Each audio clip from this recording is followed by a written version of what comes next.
हर साल की तुलना में इस साल भी राखी का बाज़ार बहुत बेस्ट बाज़ार लग रहा है और डिमांड बहुत आ रही है। बोलते हैं कि बच्चे लोग की राखी चाहिए, कार्टून नेटवर्क राखी चाहिए, आवाज़ वाली राखी चाहिए और इसमें क्या है कि लाइट वाली राखी चाहिए। बहुत आकर्षित कर रही है बच्चों लोग की राखी है। और लोग इस बार किस प्रकार की राखी पसंद करना चाह रहे हैं? इस बार राखी है उसमें स्टोन वाली राखी पसंद कर रहे हैं और मौली धागा वाली राखी पसंद कर रहे हैं और इसमें क्या है कि कई प्रकार की राखियाँ हैं, उसको सब पसंद कर रहे हैं। और क्या रेंज है, कितने रुपए? मेरे पास राखी 10 रुपये से लेकर 1000-1200 तक राखियाँ मिल जाएगी।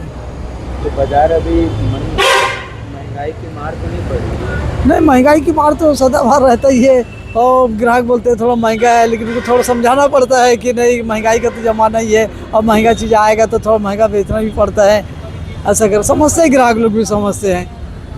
नाम बताइए। मेरा नाम प्रहलाद जगने है और महावीर चौक फ्लाईओवर के नीचे हमारा राखी का बाज़ार लगा हुआ है और बहुत बेहतरीन है। यहाँ हर चीज़ की सुविधा है, ग्राहक लोग को गाड़ियाँ रखने की सुविधा है, पानी वगैरह से गर्मियों से बचने की सुविधा है और प्रशासन का कोई दुख तकलीफ नहीं हो रहा है हमारे नामों से।